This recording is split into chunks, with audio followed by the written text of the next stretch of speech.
Welcome back to my YouTube channel. My guest today is Mr. Gerry Bowler, who's a professor of history in Winnipeg, Canada, and he's also an expert in Christmas. Therefore, today we will have this interview with him about Christmas traditions, folklore, and history. And he's also an author of many books about Christmas. One of them that I recommend reading because I read it myself is called Santa Claus, a biography. And Gerry was also mentioning me that some of his books were translated into Italian. If I have some Italian viewers, being Italian myself, that would be very interesting for them. Thanks for your time, Gerry, and welcome to my channel. Oh, pleasure to be here. Would you like to show my viewers the book you just showed me at the... Well, indeed. All good Italian bookstores should be carrying the Dizionario Universale del Natale. Hope I pronounced that right.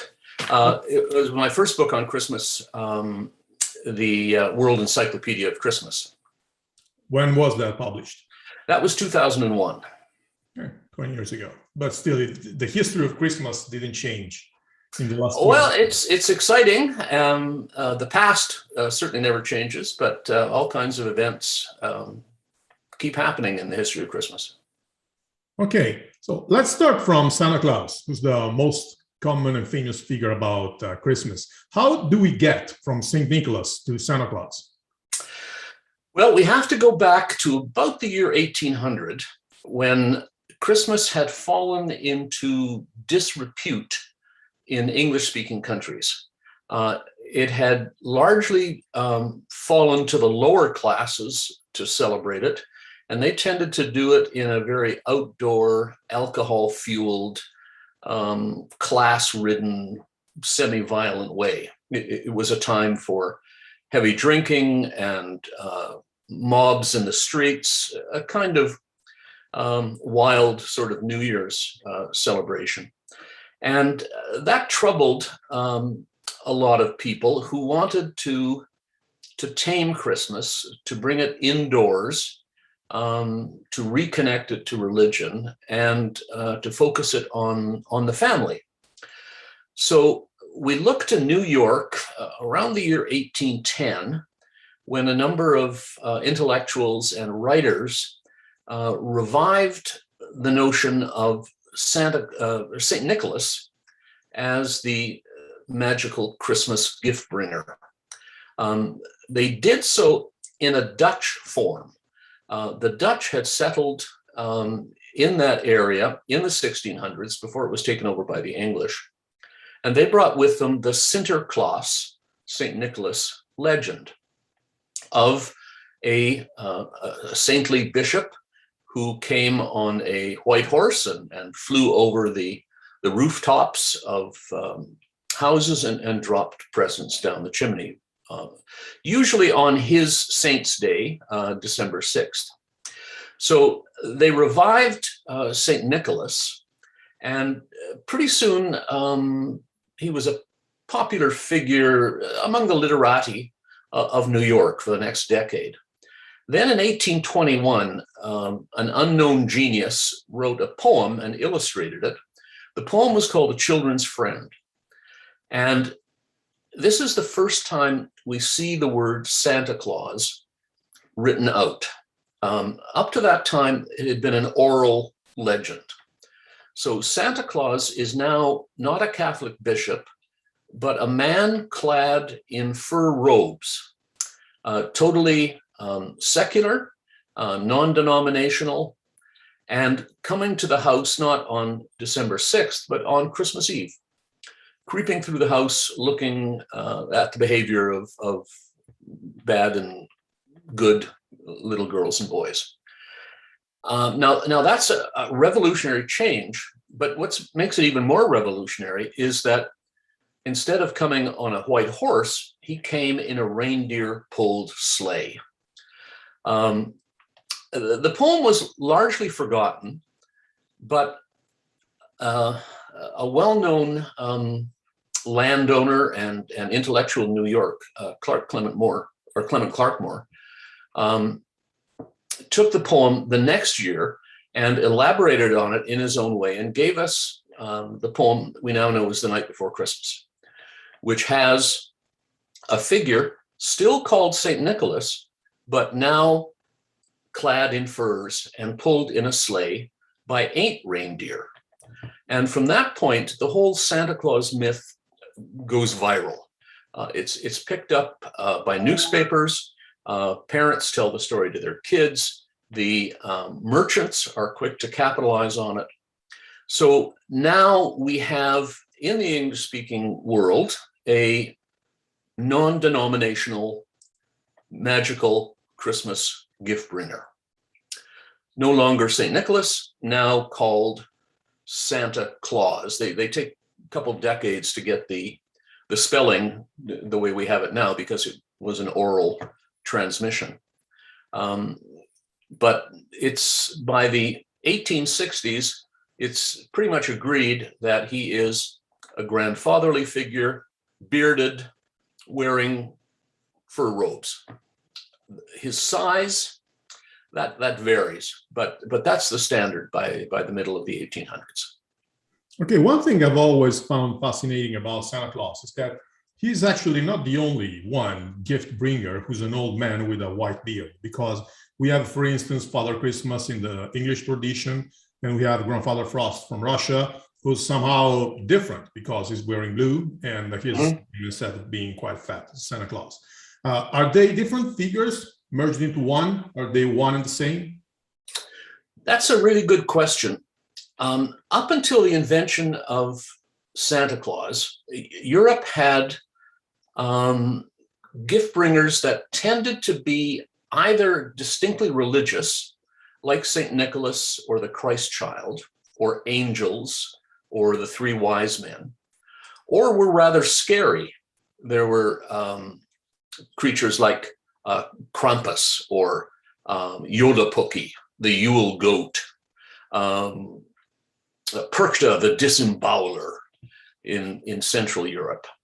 But when parents and writers heard of this kindly grandfatherly figure, they switched their Christmas loyalties to a local version of Santa Claus. So there was no Father Christmas as a gift bringer before Santa Claus. There was no Père Noël. There was no Der Weihnachtsmann, no Julemand. Whatever name was given to these in Europe was essentially Santa Claus in a slightly different outfit, but pretty much the same guy. The same goes for Grandfather Frost, Ded Moroz, in Russia. Go ahead. Now, yeah, I was going to say that a lot of the scary helpers still continue to exist. For example, Krampus is enormously popular still in Italy, and things like, various witch figures, of which Italy has a kindly version in the Befana. Oh yeah, January the 6th, yes. Can we dispel the myth according to which Santa Claus was created by Coca-Cola? Or what's the role of Coca-Cola in Santa Claus? Oh, I'm very happy to dispel that myth. Coca-Cola would like you to believe, though without saying it right out loud, that they invented the jolly red and white clad figure. And this comes out of ads from the early 30s to the 60s done by a Chicago artist named Haddon Sundblom, which were omnipresent. They were a huge part of the advertising budget of the United States for those years. But in fact, Coke was not the first company to use Santa. It wasn't even the first soft drink company to use Santa. So it's fair to say that long before Haddon Sundblom and Coca-Cola got the Santa that we see in these ads, he had existed for decades. You can see that on the cover of American magazines like the Saturday Evening Post. Okay, well, let's change the subject a little bit. One of the aspects I like more about Christmas is Christmas carols. So yes. Where does that come from? Where does the custom of singing joyful songs at Christmas come from? Well, as soon as Christmas became legal to celebrate in the 300s, when Christianity was able to be celebrated openly, There were always hymns about the Nativity, but they tended to be rather solemn.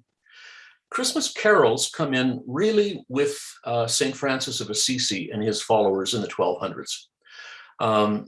They took a carol, which is essentially a round dance. You can have spring carols and summer carols and all kinds of carols, but they put words about the Nativity to them. And this spread as the Franciscan movement spread all through Europe. So Christmas caroling is about 900 years old, I guess. Nowadays, the most famous ones are Victorian ones. Am I wrong? They are. They're still very famous, partly because of Victorian musical collectors who made it their business to go into rural areas and collect this music that pretty much had been deserted. And they also picked up collections that had been made in Latin and preserved in very, very few libraries. So yeah, most of our favorite carols come out of the 19th century, at least in the form we see them, but they had been composed in centuries earlier. Okay, let's talk also about some of the more religious aspects. How can we celebrate the birth of Jesus on the 25th of December when actually the real date is spring, probably? Well, I wouldn't be sure about that. I'll tell you why the church chose December 25th. For centuries, there was no overt celebration of Christmas because Christianity was an underground persecuted religion. But there was an interest in marking the birth of the Savior. So by the 200s, 300s, people are saying, yes, we should be celebrating the Nativity, but when should we put it? A number of dates were chosen.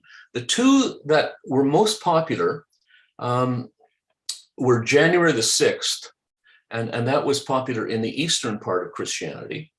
And the one that appeared in North Africa and France and Italy was December 25th. And eventually December 25th became the date out of a curious set of calculations. It was believed that great men all lived or all were born and died on the same date. Okay, so if you were born on January 1st and you were like Julius Caesar or Alexander the Great, you would die on that date. So we know, at least they knew in the 300s, that Jesus was crucified on a date close to Passover. So they chose March 25th as that date. If that is the date in which Jesus was conceived, the Annunciation to Mary from the Gabriel, then 9 months from March 25th is December 25th. We can also see the story of John the Baptist's mother greeting Mary at a certain point, and that's how we end up with St. John the Baptist Day in summer, and around the summer solstice, John the Baptist says he must increase and I must decrease. So, people say that refers to the solstice. So John is born on the summer solstice, Jesus must be born near the winter solstice. Then we can calculate the conception of John the Baptist from the date of his father's service in the temple, if you remember the story of Zechariah. Yeah. So people get their pencils out and calculate, that means, and so on. And we end up with December 25th. And the clinching argument in Rome was, well, we've got the paperwork. We have the document signed in Bethlehem on December 25th, saying that Joseph and Mary were in town to register for the census. Now, whether that was true or not, I don't know, but they said so in the 300s. Mm-hmm. Okay, that was very, very clear. There are some churches who still celebrate the birth of Jesus on the 6th of January. Well, close. That they celebrated on January 7th because of the they haven't shifted from the Julian calendar. So January 7th Julian is December 25th Gregorian. Now, there is one church in the world that celebrates Christmas on December or January 6th, and that's the Armenian Church. Okay. And they celebrate Epiphany and Christmas on the same date. Okay. Well, one thing we do on Christmas, I mean the Christmas period, Advent and Christmas period, is to put lights as ornaments in our houses or in the street. Is it more to do with Christmas or more with the winter solstice? Everything to do with midwinter has been Christianized. So three things every culture has for a midwinter celebration. They have light and heat, so candles, bonfires, that kind of thing. They have greenery, so we decorate the house with holly and ivy and fir trees, and feasting, because in the Middle Ages, this was the time in which the harvest was in, the beer was made, the wine was made, the animals had been slaughtered, there were sausages hanging from the rafters, and all this stuff had to be eaten. So this was a time of plenty. So those three things, which exist in pretty much any culture that has seasons, seasonal variations, get absorbed into Christianity and given a Christian message. So Jesus is the light of the world. It makes sense to have candles in the celebration and lights in the house, lights on the trees. Hey, you mentioned trees, so my next question is, where does the Christmas tree come from? Good question. Lots of debate on that, but I've decided, in my wisdom, that it's merely an extension of bringing greenery inside. The earliest mention we have of a Christmas tree is of a pole decorated with conifer branches outside merchant houses, German merchant houses in the Baltic area. And from that, it spreads indoors to Germany in the 1500s. And there, the custom was to lop the tops of fir trees off and hang them upside down. So they would be kind of like an evergreen chandelier. By the end of the 1500s, people are turning the trees right side up and beginning to decorate them. They start off small, then they get bigger and bigger. It remains largely a German custom until the various German royal families marry into the English royal family, and from then it spreads around the world. Okay, as you surely know, especially here in Italy, one of the most common Christmas decoration together with the Christmas tree is the Nativity Scene. Yes. I have two questions for you on this. Where does it come from, and how common is it in America? Because I've been to America many times, but never during the winter. So I actually don't know. Yeah. Do Americans make the Nativity Scene in their houses as we do? It depends on the culture. I collect nativity scenes. I have a friend who's a Presbyterian minister. He has 72 nativity scenes. It's very common among Italian, Canadian families. Catholics tend to do it more than Protestants. The custom starts in the Middle Ages, early Middle Ages in Rome, when a cradle with a baby in it is brought out as a church decoration. St. Francis, early in the 1200s, has the first living nativity scene, which he stages with live animals and a real young couple.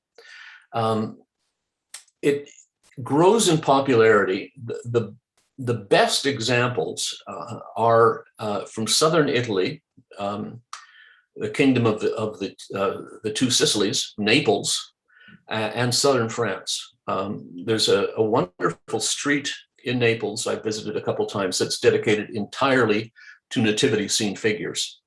And I've added to my little collection. Very popular in Central America, South America. There are massive nativity scenes with whole towns and working pizza ovens and people coming and going. So largely a Catholic, Southern European, Latin kind of custom, and it's wonderful. I very much encourage it. Same here. What has the birth of Jesus got to do with gift bringing anyway? Well, you remember that the infant Jesus was visited by he was visited by an unknown number of Magi, mages, wise men from the East, and they brought gifts that were very valuable and highly symbolic: gold, frankincense, and myrrh, representing royal power, godlike attributes, and death. The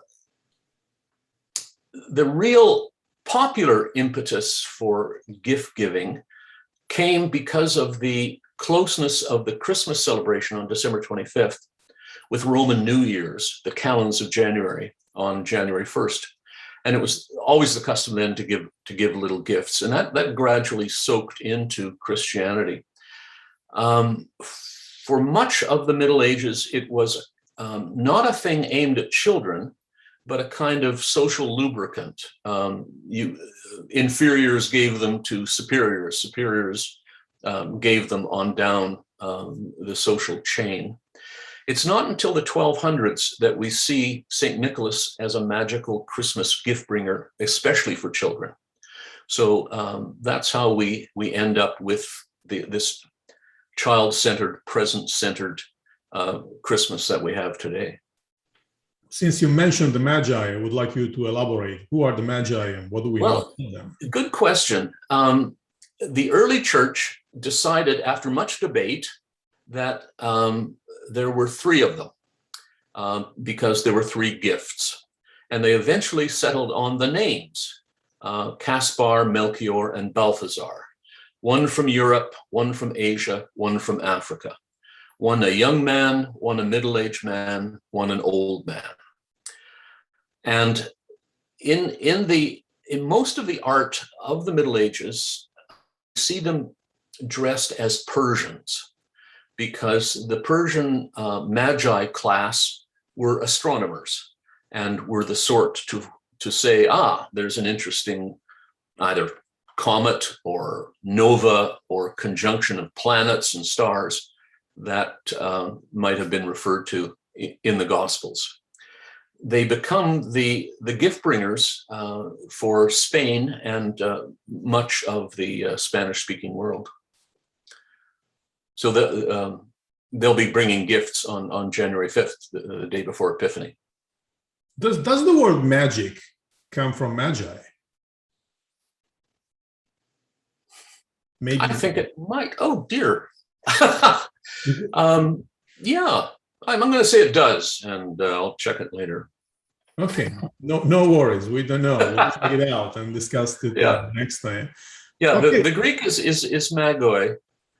So I thought so, because since they were scientists in a way, maybe they were considered magicians by some other ones. So the word magic might come from them. Yeah, interestingly, they're considered kings. So we talk about the three kings. The kings. And later in the Middle Ages, they drop their Persian dress, the distinctive peaked cap and trousers, and start having crowns.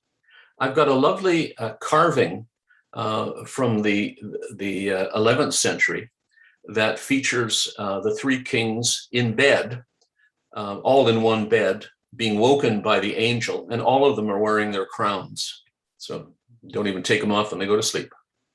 Okay, let's summarize all that we said so far. Do you think the commercial side of Christmas with Santa and the shopping craze is somehow shadowing the birth of Jesus. It comes close to it. In some families, of course, it totally overwhelms it. If they're not terribly religious, they're not interested in the nativity aspect of it. But Christmas works best when you combine the supernatural aspect of it, the religious aspect of it, with the celebration, with feasting, with plenty, with generosity, with opening up to neighbors. When you try and make it exclusively religious, it's rather dry, like Easter. North Americans, at least, don't get terribly excited about Easter. It's all very solemn, and yes, it is sad, but and then that's Good Friday, and then of course we're happy in kind of a polite way on Easter. So the Puritan attempt to attack Christmas on the basis that it had gotten too pagan and wild took all the fun out of Christmas. And if it's entirely commercial, then it's just like Halloween or New Year's. There's no magic in it. The two have to blend. It's the supernatural aspect of the angels and the Magi and dreams and the virgin birth that leaks into popular culture and allows us to think that an elderly fat man is going to fly to your house on a reindeer sleigh and give you things that you don't particularly deserve. So the two work best together. Yeah. It's a good balance. We should stay like this. I think so. Yeah. Okay. Thanks for your time, Gerry. I think that what you explained us was very interesting, and I'm sure my viewers will be very happy by your... Well, I'm delighted to be here, and Merry Christmas to you and all your viewers. Likewise to you and all your students, or, well, everyone who's watching this video also. Yeah. Thank you for watching this, and see you all next time. Bye-bye.